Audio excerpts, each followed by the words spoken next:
All right, guys, welcome to another episode of Exposure Runs the Podcast. I'm your host, Mustafa. Today we have a follow-up guest to our last episode with Coach Steve Parham. I'm head coach of Julian High School, Prep Hoops, a contributing writer, scout evaluator.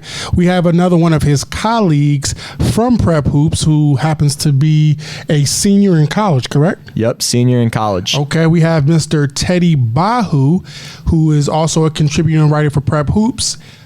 He went to DePaul Prep High School, senior at Beloit University, which is in Wisconsin. Yep, southern Wisconsin, just about, I'd say maybe 15, 20 minutes up the road to Rockford, maybe an hour and a half from Chicago, so pretty easy commute. Okay.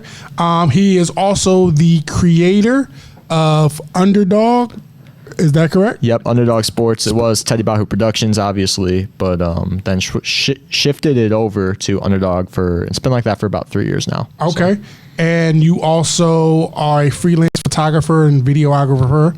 So you pretty much, your company, you are the primary guy. Yeah, I mean, that's what I really started with, just freelance stuff. And then obviously I wanted to do more. Like when I called it Teddy Bahu Productions, it was just kind of just about me, and I didn't really want it to be that way anymore. Okay.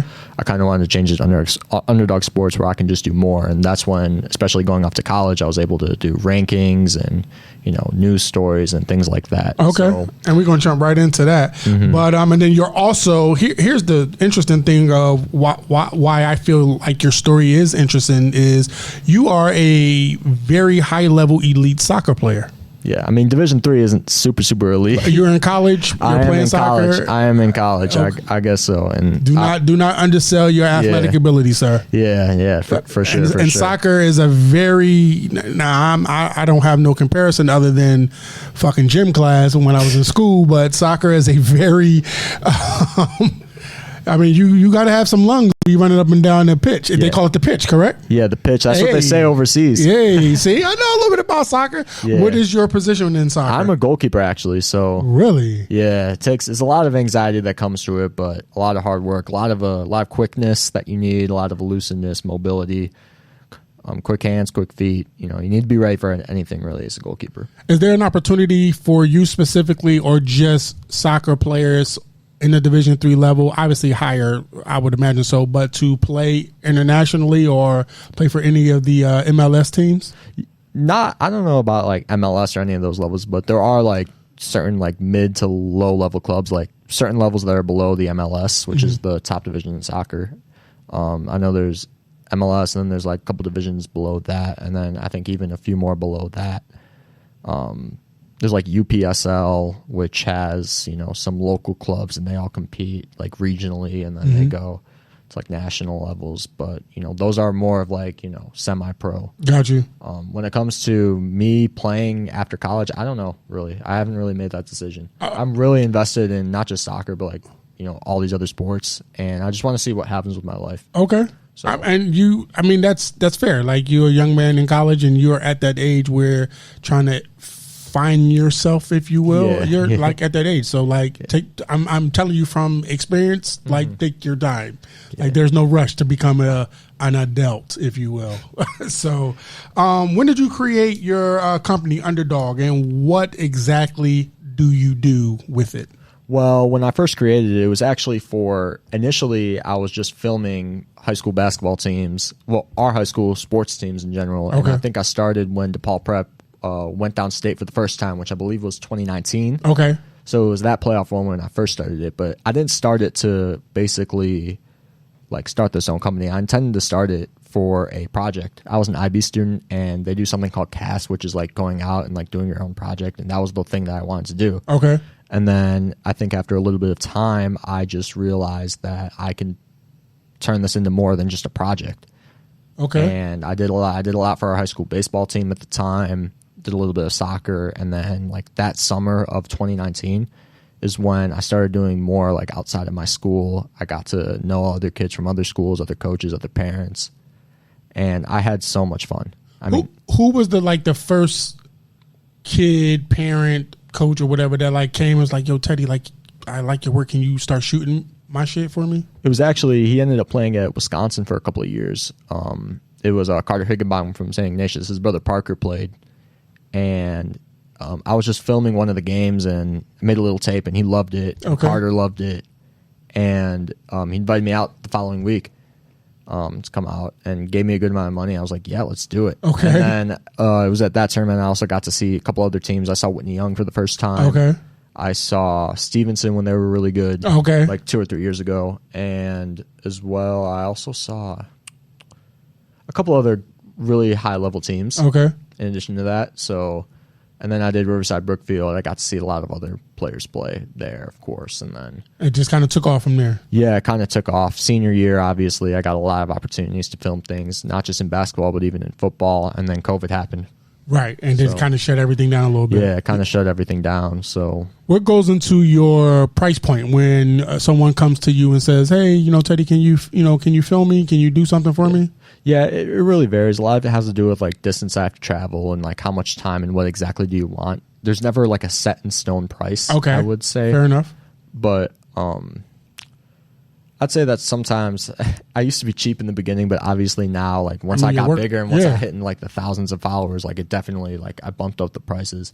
But I also do film people that I just want to film, and sometimes it's for fun, and it just sometimes helps me grow my brand and try and get other opportunities. Right. So that's what I really did, and then by the time I'd say COVID rolled around, I wasn't like posting everything anymore. I was just, I was posting some of the things on my channel that I wanted to post, and then if people reached out to me, I'd collect my own highlights and then get those out there.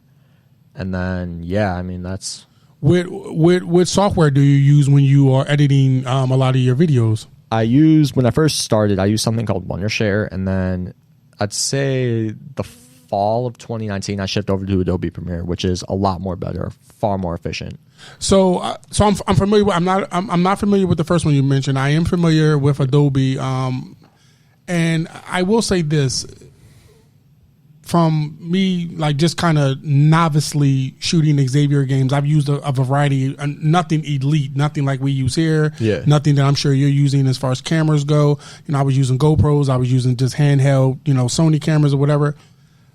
I find that it is a very tedious process to film and then edit that film. Like when I was doing Xavier shit. Oh yeah, for sure. It took a lot of work. Yeah. Like sometimes I would take a whole day on something, and it was really tiring, and I said to myself, is it worth just spending a whole day on like something that I might not even get paid a whole lot to do? Right. Like that's kind of why I started like looking at these other things I can do with my sports knowledge, which is why I worked with Illinois Hoop Scene for a little bit that summer, and that's kind of like allowed me to get into the writing aspect. And then I kind of had a falling out with Hoop Scene, and then I knew Scott Burgess already and Steve, and they both liked me, and they told me about prep soccer. Okay. So I applied for prep soccer. So you had to like apply like a job? Yeah, actually, prep soccer was what I started with. Prep soccer before prep hoops. Right. But after a couple months writing on prep soccer, I did a lot in Wisconsin and Illinois, mainly the high school scene, just because I was also in school, and it was a little bit harder to get like the club information, and it was easier. Like they live stream so many games. The soccer. Yeah, for high school soccer at least. Club soccer, it's a little different. You got to pay more.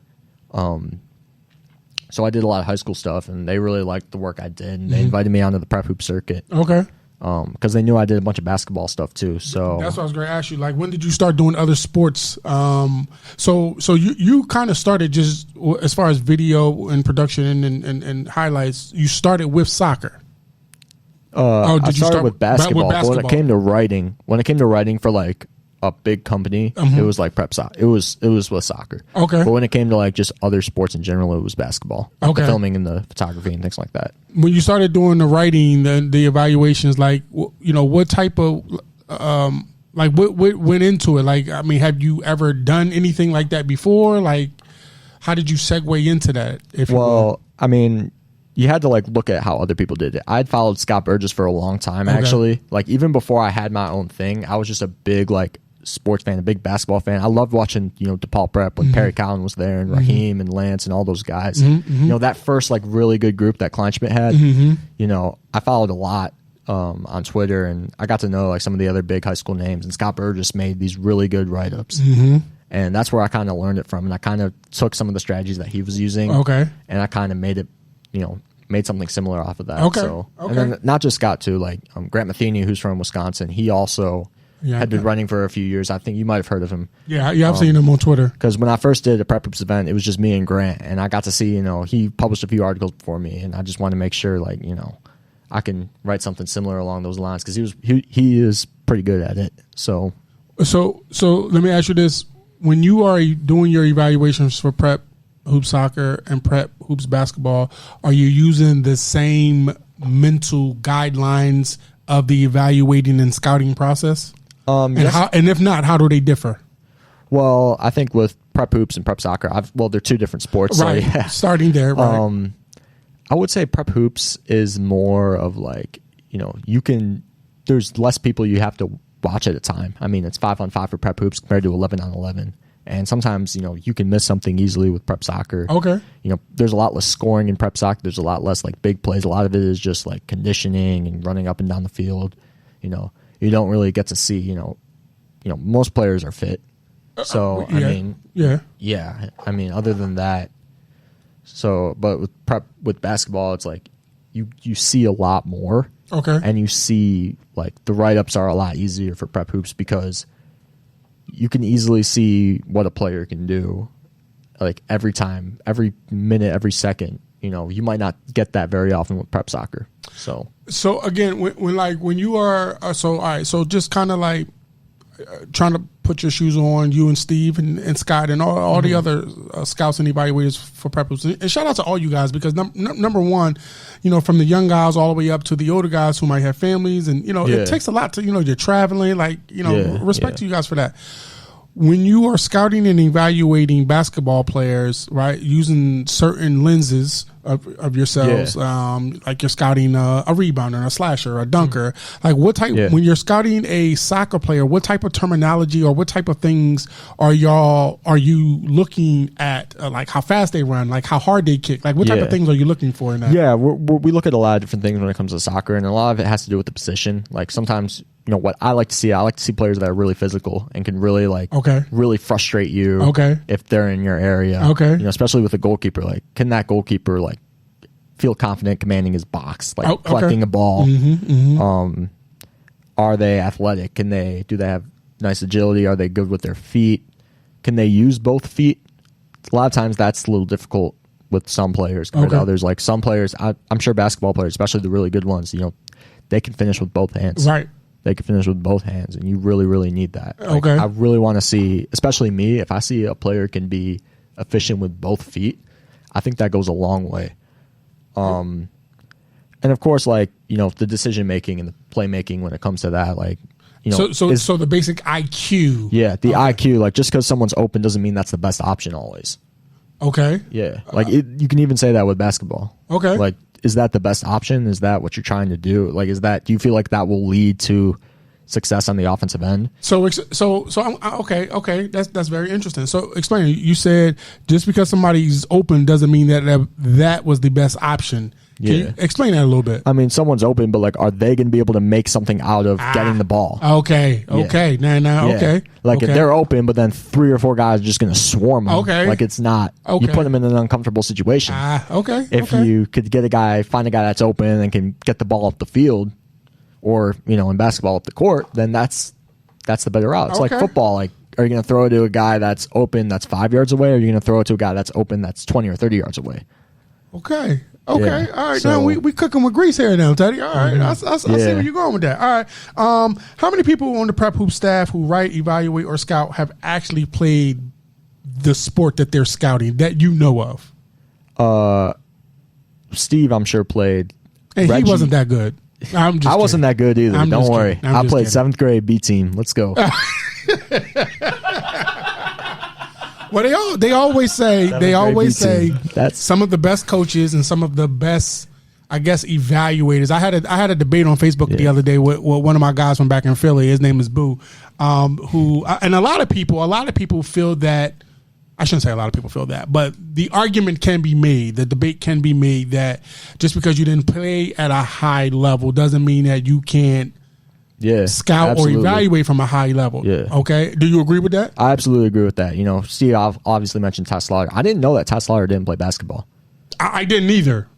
But another guy who I thought of was Jerry Krause. He was a baseball guy. The Bulls guy. Yeah. Okay. I mean, he built all the Bulls teams, and he had like no experience in basketball. He had experience building a team, I guess, because he worked with the White Sox, I believe. Right. But so he was a baseball mind, and then I guess him and Reinsdorf were butt buddies, and he just brought him. Butt buddies for sure. He just brought him. But one can say that while Reinsdorf didn't have the basketball experience, he had the building a team. He knew what kind of went into building a team. Yeah, I mean that's the same with I guess every owner at every professional level. Oh, if you kind of think about it. I mean, I don't Virginia know. McCaskey, did she play football? Think about it, the McCaskies, like they're not necessarily, and they even said that. Like George McCaskey even says that. And, I'm a big Bears fan, so I see like his podcast, his interview is like, every article they always say like, oh yeah, they attack him because they're not football people. And the Ricketts, like, did they ever play baseball? I don't know exactly.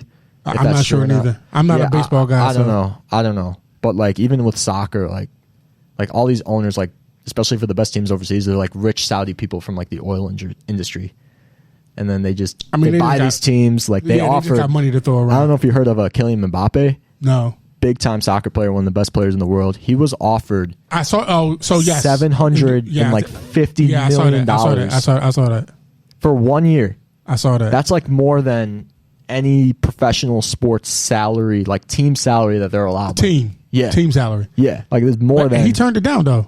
Yeah, he turned it down for 1 year. I might have actually.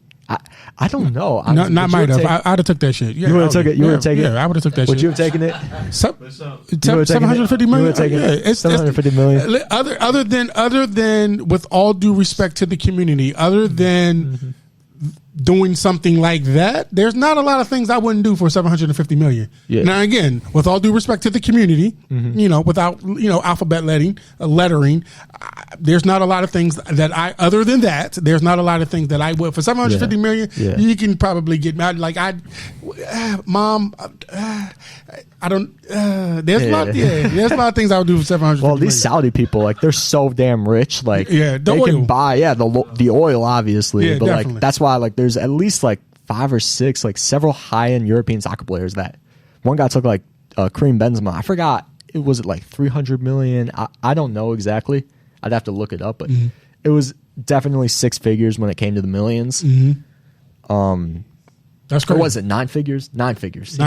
He took a 9-figure contract for like per year for Saudi Arabia, and I think it's like a 2 or 3 year deal. I'm not 100% sure. That's crazy. But like it's crazy. Like you will never find that in a million years. That's crazy. So just kind of pivoting a little bit, when you guys are scouting, evaluating, and then going into y'all proverbial bunkers to kind of come up with, and then eventually come out with your rankings. My question, because Steve kind of mentioned that a lot of times, Steve, I asked Steve rather, is like, how can the rankings be what they are when you guys don't always get a chance to see everybody? Like, so how can accurate? That's a really good question. Like for me, obviously being a college student, I don't always get an opportunity to see everybody. Facts. I don't. Like, okay. I'm busy. I'm a student, especially like luckily my soccer season is during the fall, like the quietest time for basketball. Yeah. So, I would say definitely, I mean, Scott's from Southern Illinois. I'm from like near Rockford, and Steve's from Chicago. So like we're all from different, and also Reggie too. Like, oh yeah, shout out to Coach Reggie. Yeah, Reggie. When did Reggie start? It was just recently. Yeah, a few months ago. Yeah, great guy. He took the job at Peyton. Yes, Walter Payton. He's definitely more of like a basketball. And he has more. I don't know if he started, but my first experience of knowing who Coach Reggie is, actually, I just talked to him the other day for almost an hour. That was the longest conversation I ever had with Reggie. Yeah. I remember he was at Hyde Park when Xavier was in 9th grade, because that's where Ray Shawm ended up going in his 9th grade year before he transferred out. So shout out to Coach Reggie, and then he was with Mean Streets and all of that. Yeah, he's still with Mean Streets, I think, right? Yeah, I believe he is. He had stopped and then went back or something like that. Yeah. Do you know where he played? Like, I'm sure he played at least in high school. No. Well, I don't know where he went to high school, but he did tell me that he played basketball in PA. He told me. He just told, I swear to God, I just talked to him on Saturday or Sunday, and he told me, and it's skipping my mind, but he played basketball. I want to say Kutztown. I want to say Kutztown, but he played in PA or Widener, or he played in the same, I think in the same conference that my wife went to college at, which is Westchester. So, but I forget the school nonetheless. Was it like D3, D2? D2. I think he played D2. Okay. I think he played D2. If I'm not mistaken, it is D2. So Steve also talked about the player projections and when y'all are ranking players, where y'all think they'll end up as players. Doesn't that kind of set y'all up for failure instead of ranking them in the moment? I agree and I disagree with that. Okay. There's some players, like, we haven't released our 2026 rankings, I believe, but there's a guy that I think right now personally is a top 5, maybe even a top 3 player in the state. But the problem is, especially Scott and Steve, they think that he's kind of peaked. I'm not going to say who that player is, but they have him like at the latter half of the top 20. So when y'all have those type of, you think he's here, Steve thinks he's here, Scott and Reggie think he's there and there. How do y'all come up with that final number? So you think he's top 3, they think he's bottom 20. Reggie, how do y'all come up with that? I can agree with, like, maybe he has kind of peaked. Like you have seen that with players like I'm not going to name guys on the podcast, but guys that like I thought like, oh man, like freshman year, sophomore year, like they're probably going to go D1, and then like they really just stop. Like that's their peak at the high school level. Okay, and then they end up going D2, D3, or whatever. I think this kid definitely could go D1 for sure. Like mid major, low major. I'm not going to say who it is on the podcast. I can tell you after the show. But, fair enough. I think he's really, really good personally. Like without a doubt, right now he is a top 5, if not top 3 player in his class. And right then the other scouters, Steve, Reggie, and Scott, they think he's in the bottom half of the top 25. Towards the bottom. I would say probably, I kind of agree that it does seem like he might have peaked. Okay. But so I would say I would probably put it in the middle. Okay. Because like we kind of exchanged our rankings. Like I actually put this kid like probably the latter half of the top, like maybe 12 or 13 on my list. Not super high, but I also know that, is his potential there, like based on potential? Because I do think that there are, 10, 15 guys at least in that class that might have more potential than him long term, like when it comes to college or beyond that. So, but yeah, I mean, we debate a lot of things. We obviously don't agree with all the rankings, and then we'll agree to move things up and around. Like, obviously, being from Rockford, there might be guys that are ranked too low. So, like, Scott will ask me, he'll be like, hey, anyone from Rockford that you feel like might be able to crack the top 100? Mm-hmm. And I give him a couple names, and guys who I definitely think would be able to get there. They end up on there. They end up on there, yeah. So, when you have players like, all right, so just for not so much clarity, but just for kind of like generalization purposes, when I think about the rankings that you guys do, and let me be crystal clear about something. Just because myself or a parent or a player has their own. First of all, every player, you can have a player number 1 and they all think they should be higher than number 1. It's like every player is never going to be satisfied with their ranking. They you know what I'm saying? So I don't think I was even ranked. Right. So and I think Steve said the same thing. I was pissed I didn't make the all-state team my senior year. Oh, wow. Yeah, no, I thought I made all conference, but I didn't make like all region, all state, and I thought I should have, but it is what it is. So, we weren't on a good team, which is part of it. So does that go into the basketball rankings? Not really. This is just a personal experience. Got you. We just look at potential, really. Got you. When it comes to rankings like that. So with that being said, when just kind of using these two players from a generalization, I think about RJ McKinney. I think about obviously my own son Xavier. Yeah. History for ages have shown that those type of players have far more longevity for their careers than the ones that y'all may think are better. Like, how do you respond to that? That's a good question. I can't give like an immediate. I might have to sit on that for a little bit. Okay. I'm going to be brutally honest with you. Fair enough. Look, we always get people wrong, players wrong.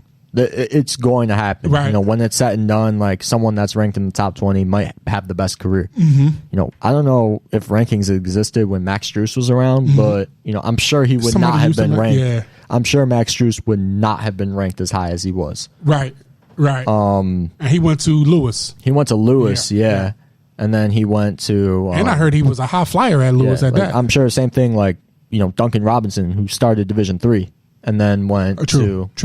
Yeah, and there's even another guy that went D2 on the Heat, Haywood Highsmith. I don't know where he's from. I just know he went D2. So like where we have you ranked, it doesn't mean like, hey, long term that's going to be where you're at. Like keep working, like for real. Fair enough. I would always be motivated by that. Fair enough. Like use that, I feel like that's just some as a motivating tool. Absolutely. Okay. For not just for basketball, for soccer, for football, baseball, like. But the truth is, like, there's always going to be someone that's better than you at your sport. I mean, yeah, there's always going to be someone. In life. Yeah, I agree 100%. Yeah, in life.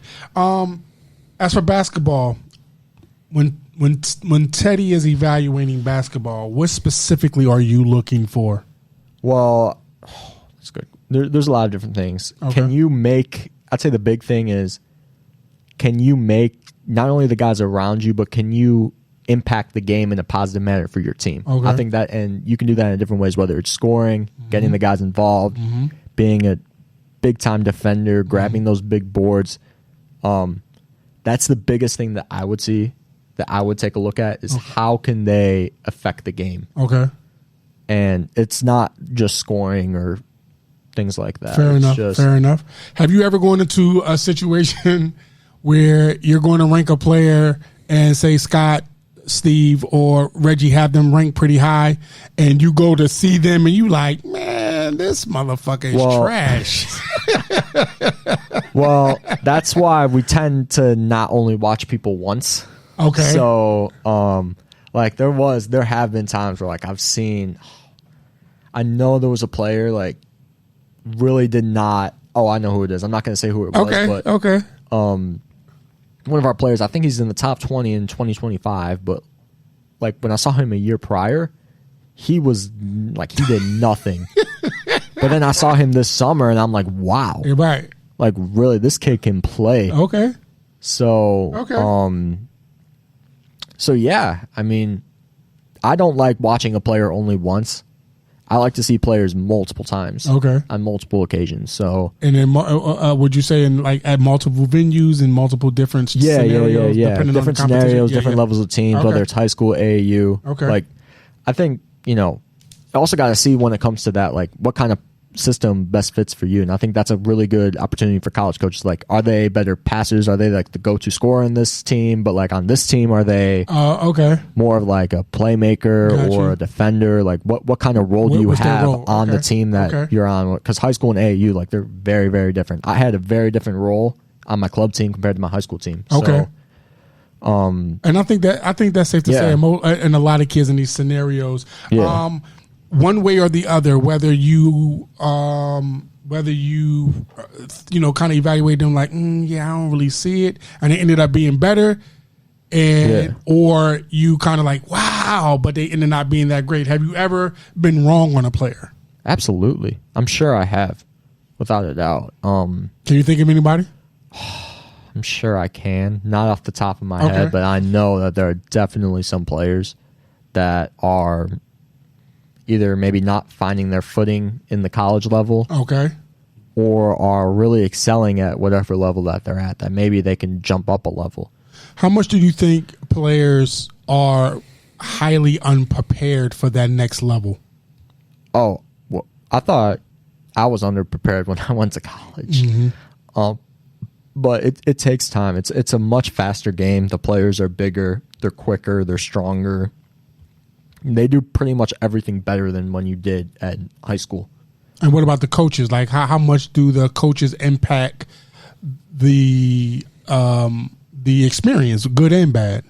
Well, I've had good coaches and bad coaches throughout my life. Okay. I could say right now I'm technically in our fourth coach in 4 years at Beloit, which is crazy as it sounds. Our fourth head coach. Wow. Even though our other coach was an assistant. And 3 of them I liked, 1 of them I didn't. Okay. But the one that we didn't like, he was an asshole. No one liked him. Right. And it definitely does. It has an impact on team morale and how you prepare yourself. And it really does, because like if the players won't take you seriously if you don't respect us, why would we respect you? Okay. And that's kind of what happened my sophomore year coach. And then 3 days before training camp, he left. And then we were stuck with the guy, great guy, that didn't really have any head coaching experience. And then he brought in our assistant and really turned things around. And he's now the head coach of our team. And doing well, I would imagine. Doing well. We like him a lot. Okay. We're really, really excited for training camp in a week and a half. So okay. How much do you think COVID hurt the recruitment of basketball players? It definitely hurt. I'd say it probably affected the 2021-2022 classes the most. Right. Especially, I know that I was recruited because I went to a showcase, that event. The coach that recruited me saw me at an event, I believe in July or August of 2019. Mm-hmm. If I was a year younger in school and I tried doing that, it would have been canceled because of COVID. Mm-hmm. So I can say that it affected a lot of people. It affected a lot of things. Mm-hmm. Yeah, I mean, it sucks. I mean, COVID sucked. I wish they could have reopened things faster, especially in Illinois. I wasn't a fan of how late Pritzker was reopening things. right. Compared to all the other states around us. But yeah, because I won't say Indiana was first, but Indiana, everybody was going to Indiana to play all of the sports damn near, because they opened up. Yeah, I remember going to Hammond, I think the fall, the winter. I went there every Friday. And I did filming there. Same. And I think even Steve went and Scotty B went, that was what people were doing. Yeah.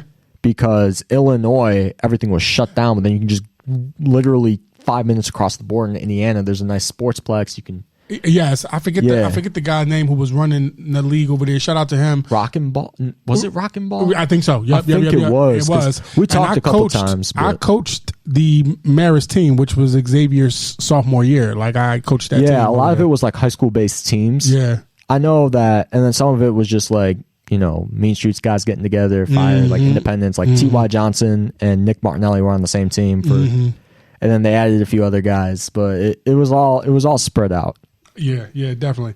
For those that don't know, again, when you guys are doing your rankings, and y'all haven't been able to get out to see everybody, how does that impact when y'all haven't seen a player? So say you bring up a player, but you haven't seen them. That's a really good question.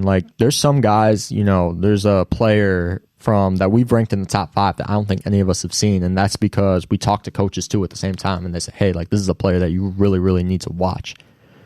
And we end up either finding full game clips from their high school season, and actually he plays on Team Rose, so I think we did get to see him play a little bit. Okay.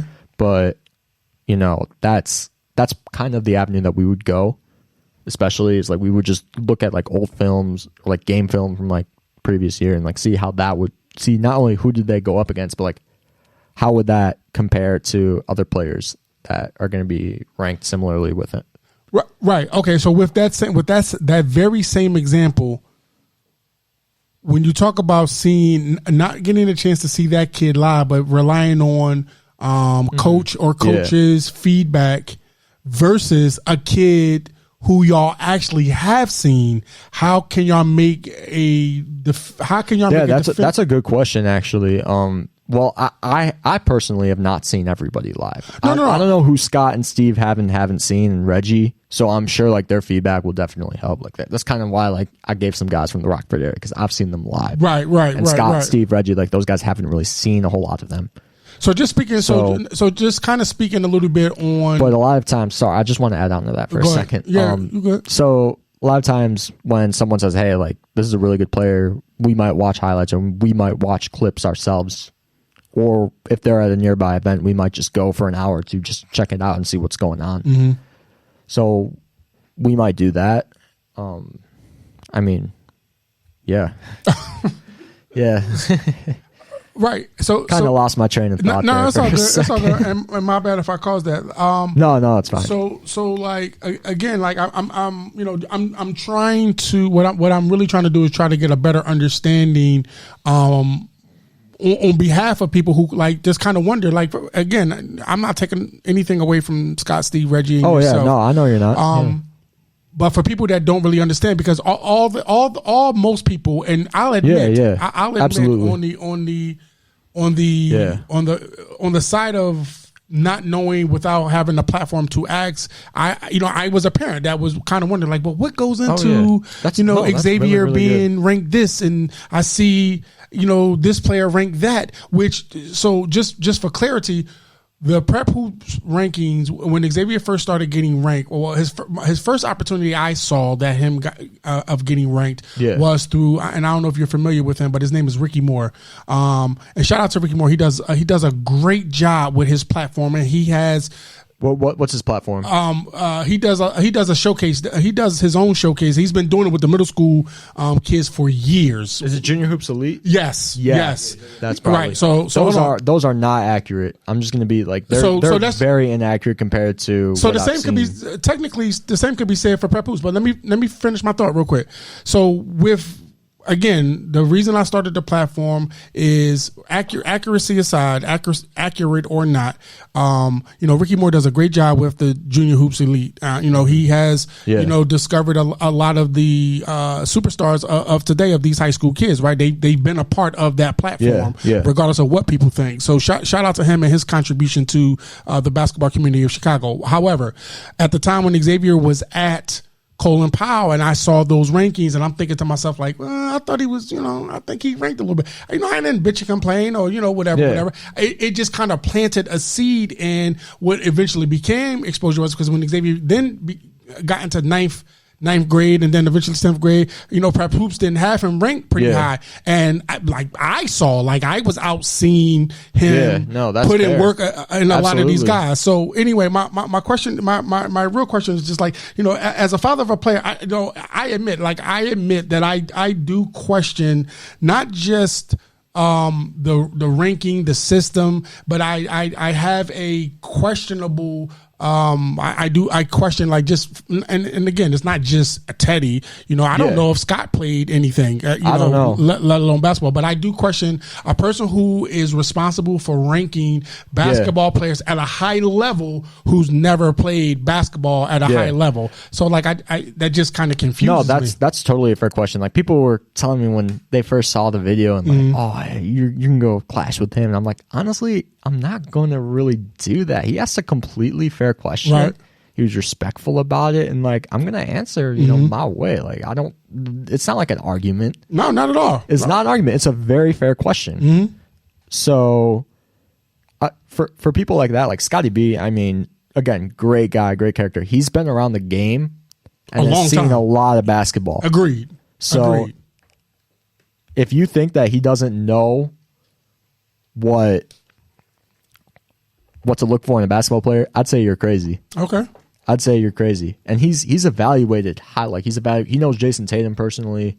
He's seen a lot of different, I think he knows like, especially like other guys from the St. Louis area. So he's worked, and he's also worked from what I know is like, he's even done some stuff for like football and baseball teams. Okay. Or like Prep Red Zone, and he worked for a minor league baseball team. I know Mahmoud Abdul-Rauf. That don't make me a great basketball player.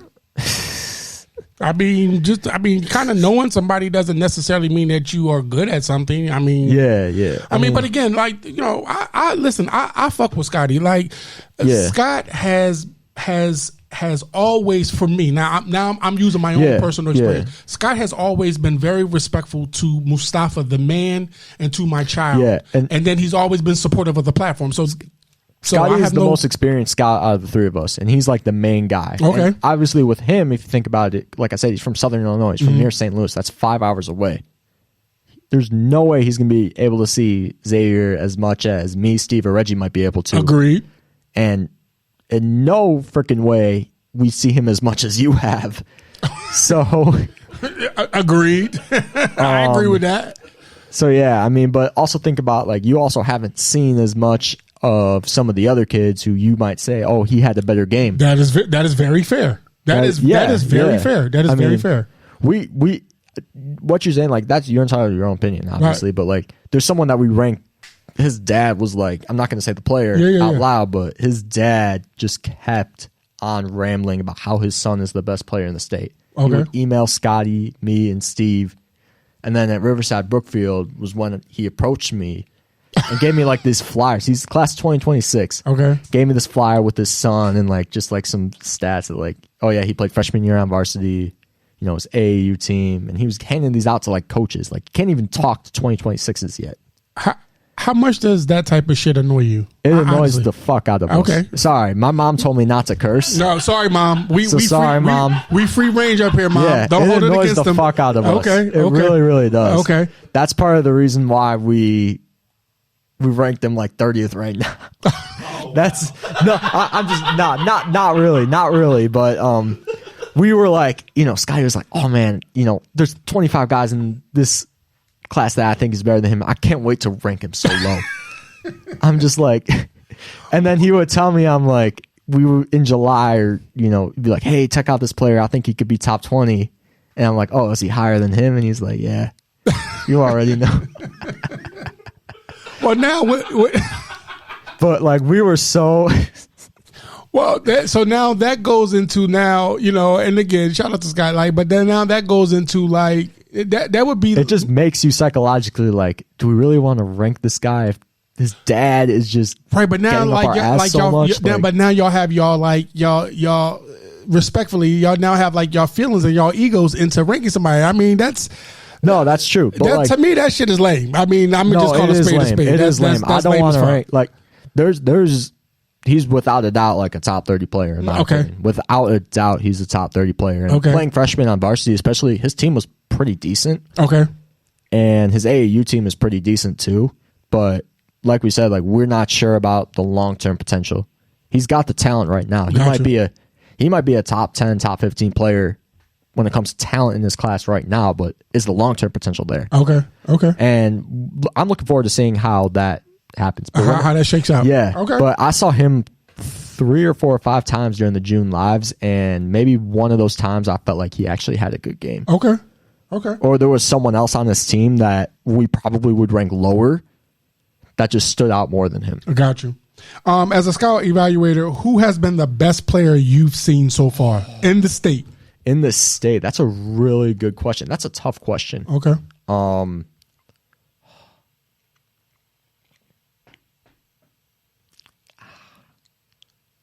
I really like what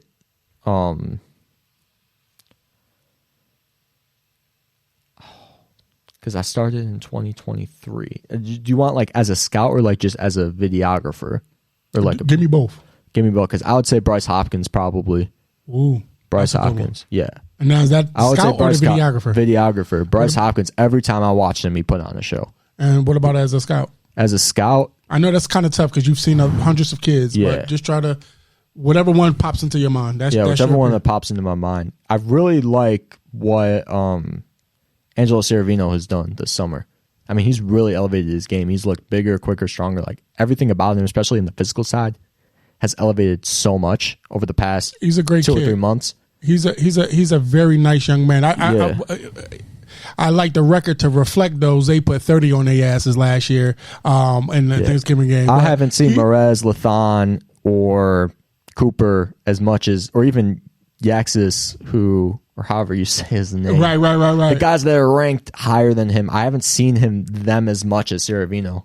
Ciravino is a great young man, and he has a brother too. Didn't he have a brother that went to Brother Rice too? That was ahead of I'm sorry, my bad, because I know that's a thing when you mix up those schools. Possibly, maybe. My bad, yeah, maybe, because I remember. Well, anyway, I know the young man when they played Oaklawn last year. His family they were very nice and very supportive. When Xavier had the great game, and he just is just overall a great kid. And Angelo, I did reach out to him, and he did respond about coming to the showcase. So please, I know you just signed the Exposure Showcase. Yeah, the Exposure Run Showcase. That's October 28th. All right, so as we wind it down, name your all-time NBA team. I knew you were going to ask because I watched the end of Steve's video. Good. And actually I watched the whole thing, and then I actually took note of this. So I didn't do it based on like who are the best at each position. It doesn't matter. It's your list. I did like, if I put a team together, how could their styles and what they do well fit well with the organization? Okay, let's have it. 5 starters, 6 man. 5 starters, 6 man. So I believe for my point guard, I did John Stockton. Okay. And just the way he can distribute the ball and play defense. I think definitely put him up there.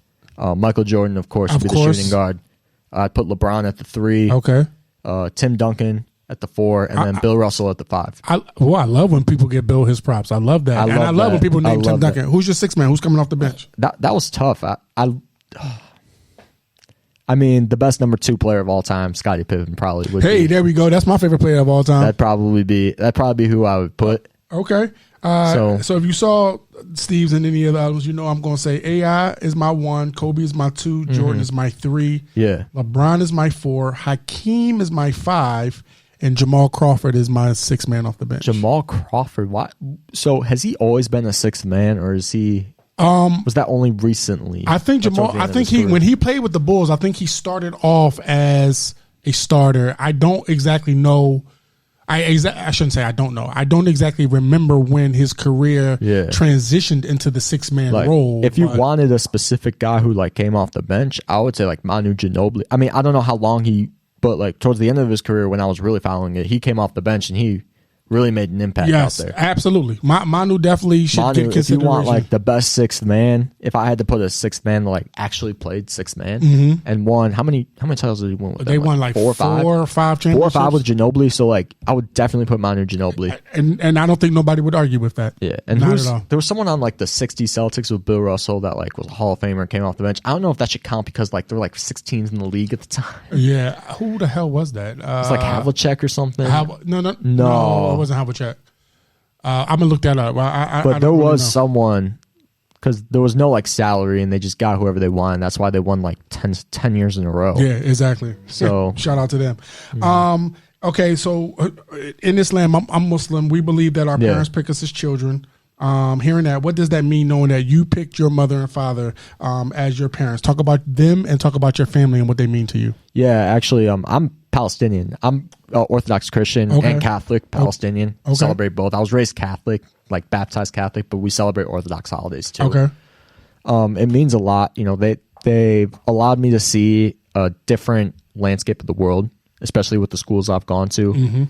You know, I've been pretty fine financially. You know, my dad's a dentist. My mom works from home. She does advertisement, but they never like spoil me over anything. They've always made me and my brother work for certain things. And, you know, they've always shown me that, you know, hard work is what leads to the most happiness. And, you know, it's not necessarily even, you know, how much money you bring in. You know, I'd rather have a job that just makes me happy and I enjoy doing it more than another job that might be boring but can make more money for you. Like I'd rather have the other way around. You know, so but they've always supported me. They've always been there for me. You know, they've made a lot of sacrifices to help me, you know, accomplish my goals and my dreams, and I really couldn't thank them enough from the bottom of my heart. Okay. So, shout out to your mom and dad. What's your mom and dad's name? Christine's my mom's name, and then my dad's name is Rami, which is Arabic. Oh, yes. Yeah, so my dad was first generation born in the U.S. Okay. His parents both immigrated when they were going on, like the Israel-Palestine thing was going on. They kind of, you know, left there, and then they came in the 60s. And my dad was the first really of his generation that was born here. And like he has cousins all over the place. And then his brother and sister were also born here. And we're all really close, like even with my cousins, because they all live in the Chicago area. Okay. So all right. They're celebrating next week. They're celebrating 60 years of being married. My grandparents. Wow. That's a long time. It is a long time. That's a long time. It's a long time. 60 days be rough in my house. I'm just kidding. 60 I'm years. Just kidding. That's awesome, though. That's pretty awesome. Yeah. Shout out to your parents and shout out to your brother. You just have one brother? Yeah, I have a twin brother, actually. Oh, shit. I have a twin brother. Alex is his name. Right now he's doing City College, but he's really trying to, like, he's not sure what he wants to do with his life, but that's okay. I mean, it is okay. You know, and you can always change. Like my mom's changed careers twice. Yeah, that's fine. Who's older? By how many minutes? He's older by 2 minutes. Okay, about 2 minutes. All right. Yeah. Does he give you shit about that? Or did he when y'all were growing up? Maybe he did when we were younger, but I mean, you know, if there's no one I'm more closer to than him. Fair enough. Yeah, okay, that's than dope. Him. You know, we're really tight. That's what's up. When he what's his name? Alex. Oh, you said that. I'm sorry. I apologize. Alex is his name. Usually, you know what's interesting? Usually when I find out that somebody is twins, I usually expect their names to be kind of like the same letter. The same letter. And similar, like Teddy and Thomas. So my cousins, my dad's sister has 4 kids. none of them are twins. They're like each a few years apart, but they all start with the letter L. Well, my two sons, they are Xavier's 18 and Zayden is 6. He's 6, and we named them both with X's. But we did that in a tribute to my wife's father, who passed away before she was born, and his name was Xanthus. And so we wanted to honor her father. So we decided that when she initially had gotten pregnant with Xavier, that she would, we took a different route. And, normally the father names the boy, but he's like, well, you name the boy, actually, and I would name the girl. In my family, so usually, especially in my dad's side of the family, so the tradition is like the older son would be named after the paternal grandfather. My grandfather's name is Reza, so my brother was named Alexander Reza Bahu. And then the second son, is named after the father. So my full name is Theodore Rami Bahu. Oh, so interesting. Okay, that's more of a family thing. Gotcha. So that's interesting. But that's the same with like my uncle and his 2 kids. Like, he also has 2 boys around our age. So I guess, and his name is Maher. So his son is Peter. His younger son is Peter Maher Bahu, and the older one is Michael Reza Bahu, I believe. So great family lineage there. All right. So lastly, I'd like to have you send yourself a future message speaking in third person. So when you start, I wasn't sure if you were going to ask. I know you did this to Steve. But. No, I gave it to Steve too. Hey, Steve just didn't do it right. His ass didn't say Steve. He just went into his fucking message. But anyway, God damn it, Steve. But I speak in third person. So Steve, what's wrong with you, man? Yeah, exactly. So when you give yourself your message, speak in your third person. Teddy, and then give yourself your message. Teddy, keep doing you. Keep being you. No matter what comes in your way. You'll always get better. You'll always conquer what you want to go out and conquer, man. Nobody's perfect. That's okay. But keep doing you. And there's always going to be light at the end of the tunnel, no matter what you're going through. Thank you, sir. I really appreciate you taking some time. Thank you so much for having me on. I had a lot of fun. I'm glad you came down. Shout out to what you guys are doing over at Prep Hoops, Absolutely, man. I think you guys are doing a great job. I like the fact that you guys are kind of like the referees, if you will, of, high school basketball when it comes to the scouting, the evaluating, because y'all take a lot of shit. Y'all take a lot of shit. We do all the time. Like, even on the soccer side, like parents, like they email me and say, "Oh, you haven't given my daughter or my son recognition." And I always say something nice. And like, I don't think those people are like, they're just trying to get their kids more exposure. I don't think they're bad people. Absolutely. They don't do it excessively. So I always say like, hey, there's 400 something high school teams in Illinois. There's just as many, if not more, club teams. For soccer, I'm the only guy in Illinois and Wisconsin. Oh, wow. And like around the Midwest that really devotes as much time. So one question that I did have that I meant to ask, and then we'll go, is that has a coach ever gotten at you about ranking a player? Like, yo, why the fuck you rank my kid so low? A coach? I don't think so. Did Steve say that? No, I'm just asking. It literally just popped in my head. Steve's? Oh. No, I swear to God, it literally just popped in my head. Like, I wonder if a coach... I didn't even ask him. You didn't even ask him? No, I didn't even ask him. I don't know. Maybe it did. That would be funny as hell, yo. That'd be funny. Can you imagine if like Rob Smith like called y'all up and be like, why the fuck y'all got Jalen Griffin ranked so goddamn low? I don't know Rob Smith at all, but I feel like those coaches, they probably wouldn't give a probably not. They wouldn't give no fucks about it. They probably would. You're right about that. Not. And I just use him as an example. Rob is a great guy. He came up here. I really love Rob. All right, well, we're going to go, man. Again, thank you for coming on the show. Absolutely. Thank you. It was a pleasure. We look forward to seeing you guys in the next episode.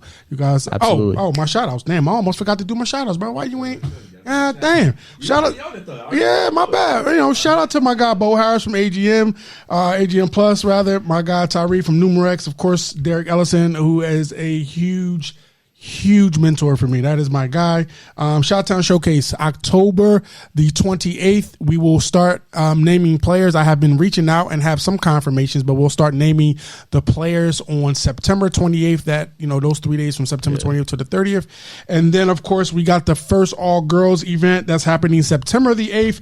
I'm partnering with BBA, Bailey Basketball Association. The game's going to be at Wintrust Arena. And afterwards, we will be staying for for the Sky Game. We have the girls for that. We will be making those announcements when my guy comes back from his well-deserved vacation with his beautiful family. Shout out to your lady and your children, brother, and your pop. You know I fuck with. Hey, can I give a shout out too? Absolutely. I want to give a shout out to all my teammates at Beloit. If you guys are watching, you guys made it the whole way. Shout out especially. Want to give a thanks to you guys, man. I don't know if they're gonna watch the whole thing or not. I don't even know if they'll open it. I'll send it to them. Hopefully, I hope so. I hope they do watch it, and I hope they see like that. I gave y'all a shout out. So yeah, tell them to start from the beginning and not the end to watch the shit. And we out.